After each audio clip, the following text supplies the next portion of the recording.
Cassette 1, Side 2. Practice Test 2. You will hear a number of different recordings, and you will have to answer questions on what you hear. There will be time for you to read the instructions and questions, and you will have a chance to check your work. All the recordings will be played once only. The test is in 4 sections. Write all your answers in the listening question booklet. At the end of the test, you will be given 10 minutes to transfer your answers to an answer sheet. Now turn to section 1 of your question booklet.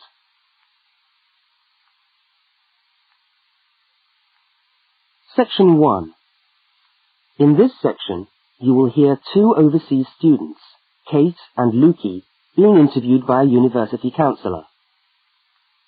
First look at questions 1 to 5.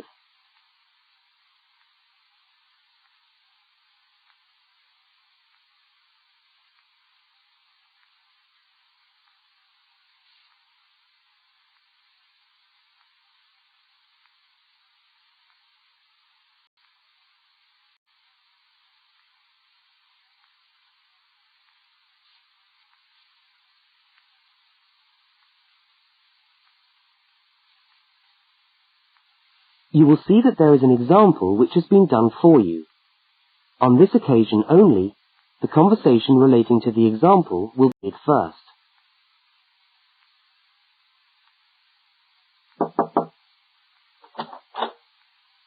Hi there, Kate. Come on in. How are you today? Fine, thanks. Hi, Lukey. How's things? Okay. Well, as I explained on the phone, I'm a counsellor here at the Student Services section of the university.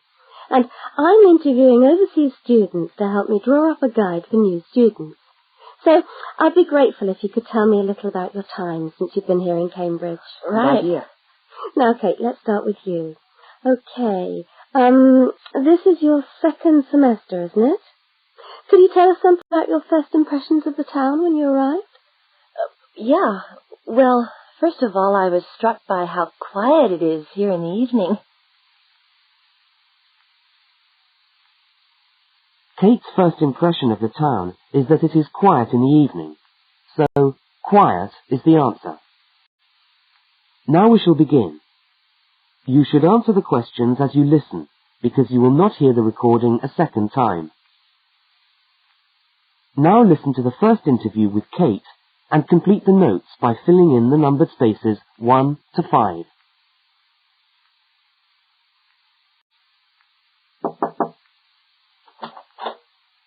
Hi there, Kate. Come on in. How are you today? Fine, thanks. Hi, Lukey. How's things? Okay. Well, as I explained on the phone, I'm a counsellor here at the Student Services section of the university. And I'm interviewing overseas students to help draw up a guide for new students. So I'd be grateful if you could tell me a little about your time since you've been here in Cambridge. Right. Good idea. Now, Kate, let's start with you. Okay. This is your 2nd semester, isn't it? Could you tell us something about your first impressions of the town when you arrived? Well, first of all, I was struck by how quiet it is here in the evening. Yeah, I suppose Cambridge is a quiet place. Where did you live when you first arrived? Well, I went straight into student accommodation. It was a kind of student hostel. Ah, right. So, you didn't have to worry about doing your own cooking or anything like that? No, but sometimes I wished I had. The food at the hostel was awful. Oh, dear. But how were the other students? To be honest, I haven't managed to make many friends, even though the place is full. People seem to keep to themselves. They're not really very friendly. Oh, I'm sorry to hear that. Well, what about the actual course? You're studying, I'm doing a master's by coursework in environmental studies. Oh, right. And how are you finding that? Yeah, well, it's been pretty good, really. I've enjoyed the course, but I feel there hasn't been enough contact with the lecturers. Oh. They all seem to be incredibly busy. The only chance I've really had to talk to them was on the field trip. Well, that's no good. Mm-mm. Could anything be done to improve the course, in your opinion? Well, I think it would be helpful to have meetings with lecturers on the course. Say once a fortnight, something like that. Regular meetings. Yes, that could certainly help. Now, Kate, we'll come back to you in a minute, but I'd just like to ask Lukey some questions. Before they continue the interview, look at questions 6 to 10.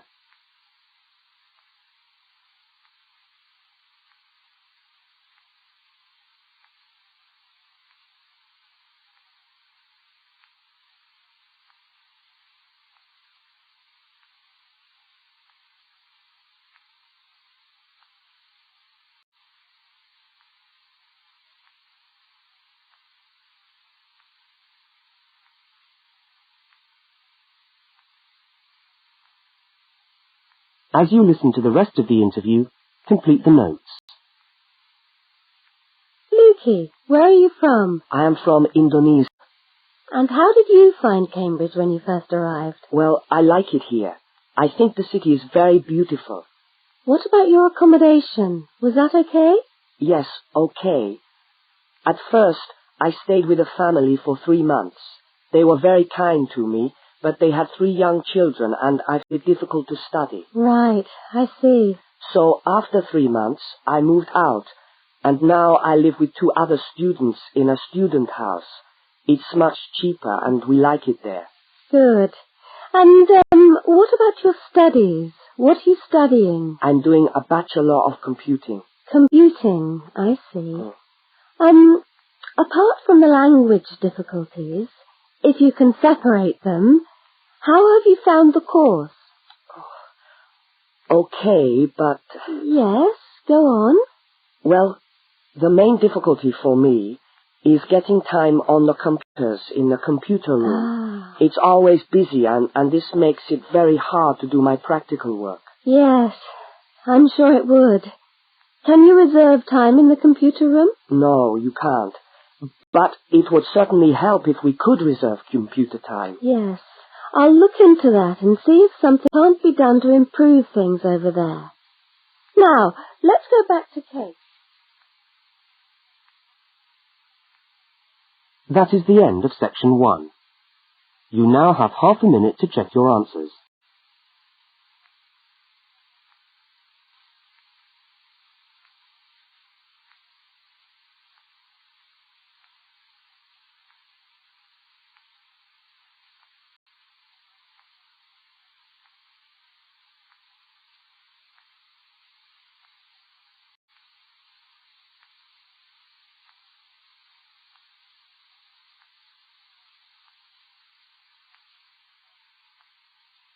Now turn to section 2.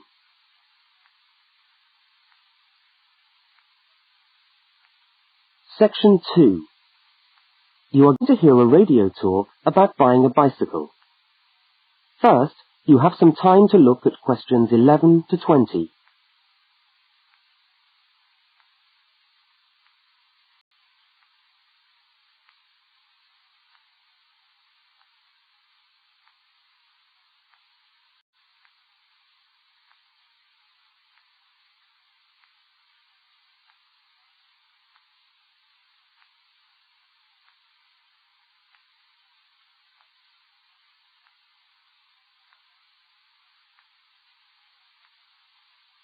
Now listen to the first part of the talk and complete the notes by filling in the numbered spaces 11 to 20. Well, last week we talked about buying camping equipment, and today I'd like to talk to you about buying a bicycle. A simple enough exercise, you might imagine, but there are lots of things to look out for to make sure you get the best deal for your money. Well, the range of bicycles is enormous. There are racing bikes, touring bikes, mountain bikes, or just plain ordinary bikes for riding round town. They vary enormously in 2 basic ways: price and quality. This means that the choice you make will probably be determined by the amount of money you want to pay, your own personal needs, what is actually available, or a compromise of all 3 things. However, in broad terms, you can spend anything from $50 to $2,000 on a bike, so you'll need to know what you're looking for. Single-speed cycles, that is bikes with no gears, are really only suited to short, casual rides. Their attraction is their simplicity and reliability. After years of neglect, they still manage to function, though not always too efficiently. If it's basic transport you're after, then you can't go wrong. 3-speed cycles, on the other hand, are all that is really necessary for most town riding, going to the shops and things like that. Like the single-speed bike, they're simple and reliable. If you are going to be going up and down lots of hills, then you'll probably want something more efficient. 5 and 10-speed bicycles are best suited to riding over long distances or hilly terrain and to serious touring. So if it's serious touring you're interested in, get a 5 or 10-speed bike. However, it's worth remembering that the difference in price between a 5 and 10-speed cycle is usually very little, and so it's well worth paying that little bit extra to get the 10-speed one. So I would tend to recommend the 10-speed bike as the price is similar. However, you'll be getting better quality components. Now the next thing we need to look at is size. Buying a cycle is like buying clothes. First of all, you find the right size, and then you try it on to see if it fits. Contrary to what you might imagine, the size of the cycle is not determined by the size of the wheels, except in children's cycles, but by the size of the frame. So you'll need to measure the length of your legs and arms to get a frame that is the right size for you. Well, that's all from Helpful Hints for today. That is the end of section 2. You now have half a minute to check your answers.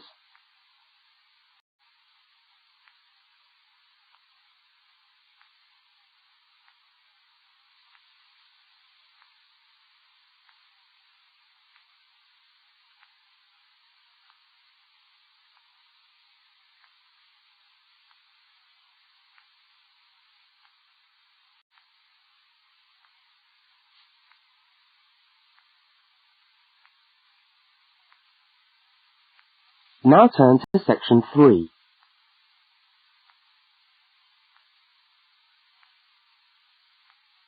Section 3. In this section, you will hear a conversation between 2 students, Fiona and Martin, talking about a tutorial topic. First, look at questions 21 to 24.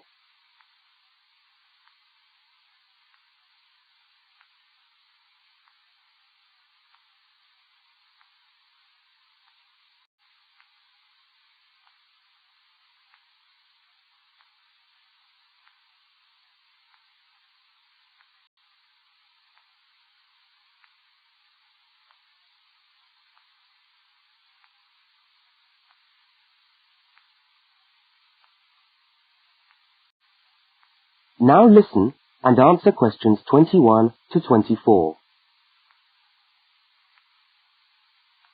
Hi there, Martin. How are you going with your Australian Studies tutorial paper? Oh, good. I finished it, actually. Lucky you. What did you do it on? I'm still trying to find an interesting topic. Well, after some consideration, I decided to look at the history of banana growing in Australia. Banana growing? Yeah, banana growing. Fascinating, I'm sure. Well, it's not as boring as you'd think. And I wanted to tie it into the work I've been doing on primary industries and the economy. Anyway, I bet there are a few things you didn't know about bananas. Such as? Such as the fact that bananas were among the first plants ever to be domesticated. Oh, really? Yeah, they're an extremely nourishing food. I suppose you're going to tell me the whole history of banana growing now, aren't you? Well, it'll be a good practice run for my tutorial next week. I'll do the same for you sometime. Okay, fire away. So where were these bananas first domesticated? According to my research, the Cavendish banana, which is a type of banana, and the first type to be cultivated here, actually originated in China, but they had a fairly roundabout route before they got to Australia. You mean they didn't go straight from China to Australia? No, they didn't. It seems that in 1826, bananas were taken from South China to England. I suppose they'd have made a welcome addition to the English diet. Yes, I'm sure. Well, apparently there was an English duke who was particularly fond of bananas, and he used to cultivate them in his hothouse, which is where you have to grow them in England, of course, because of the cool climate. And they became quite popular in the UK. So he was the one responsible for cultivating the Cavendish banana, which was then introduced into Australia. I see, and we've been growing them ever since. Yeah. Now look at questions 25 to 32.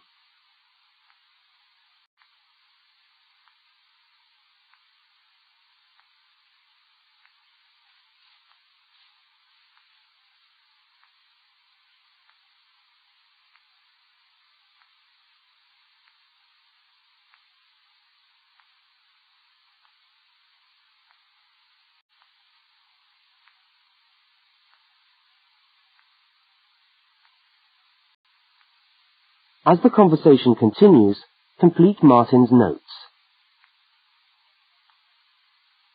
Are they hard to grow? Well, yes and no.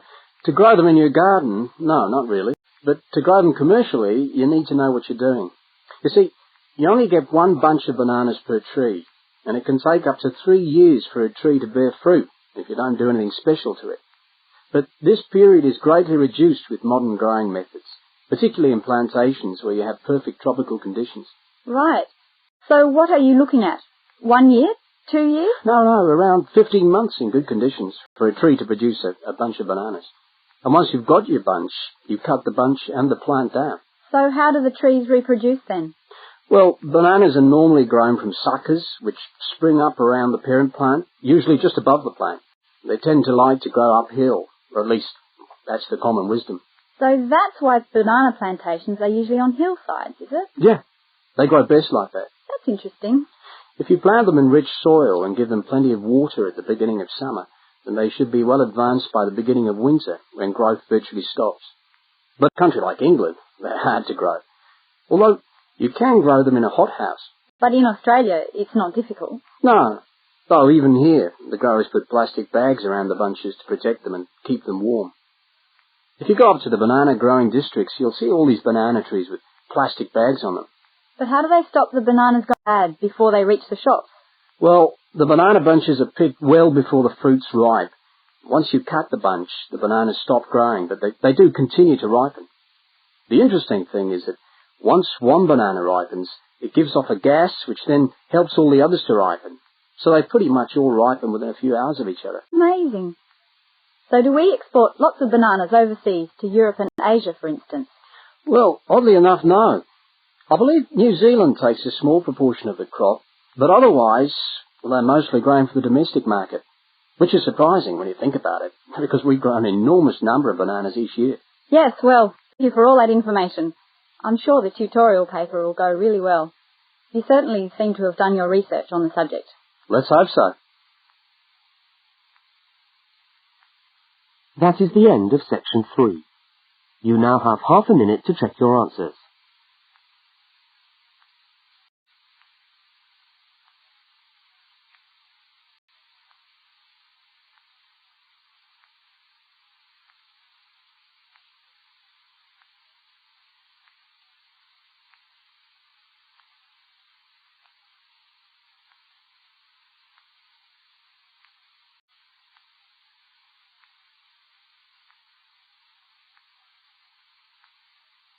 Now turn to section 4.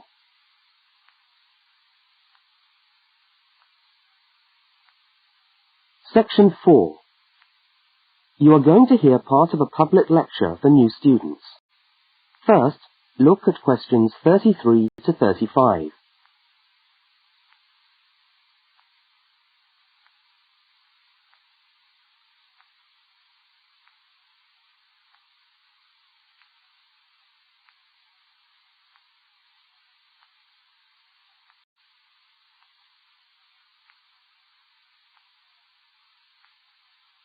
Now listen and answer questions 33 to 35.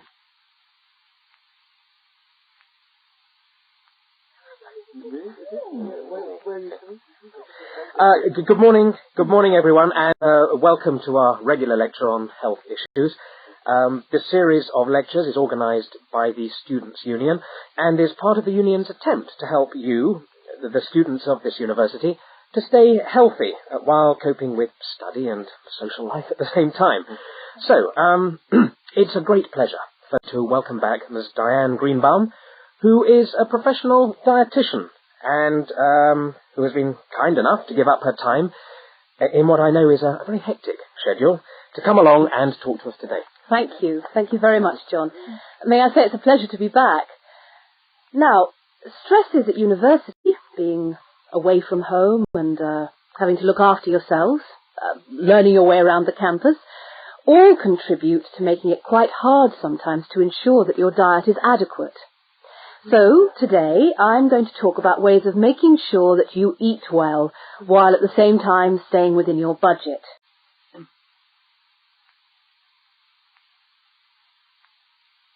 Now look at questions 36 to 41.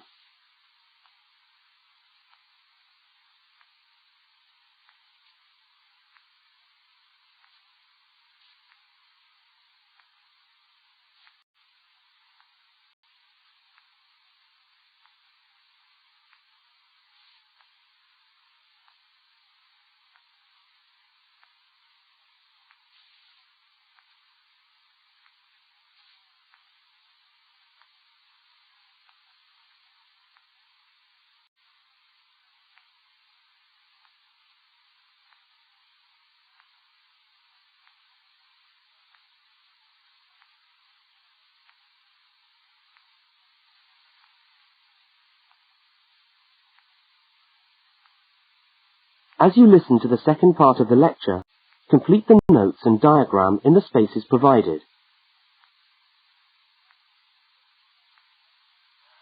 If you have a well-balanced diet, then you should be getting all the vitamins that you need for normal daily living.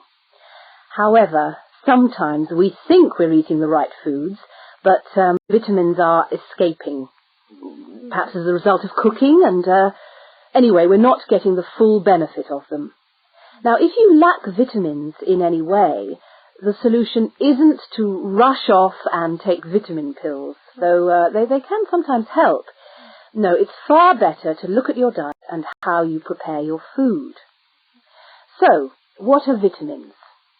Well, the dictionary tells us they are food factors essential in small quantities to maintain life.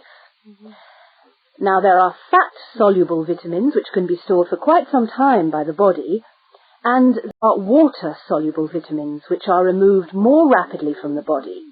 And so a regular daily intake of these ones is needed. Okay, so how can you ensure that your diet contains enough of the vitamins you need? Well, first of all, you may have to establish some new eating habits.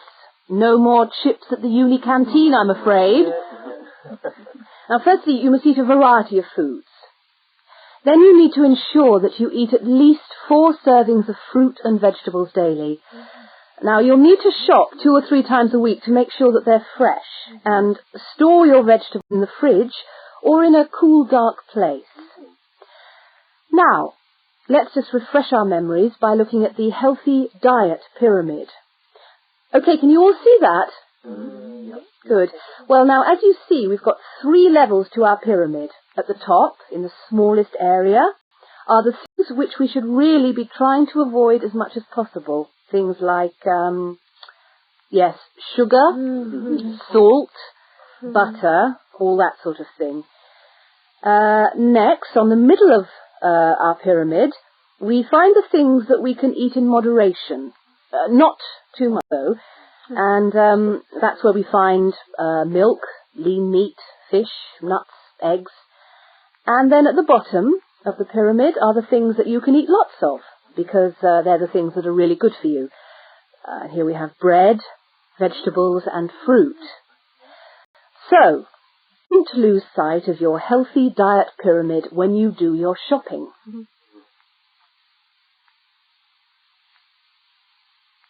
That is the end of section 4. You now have half a minute to check your answers.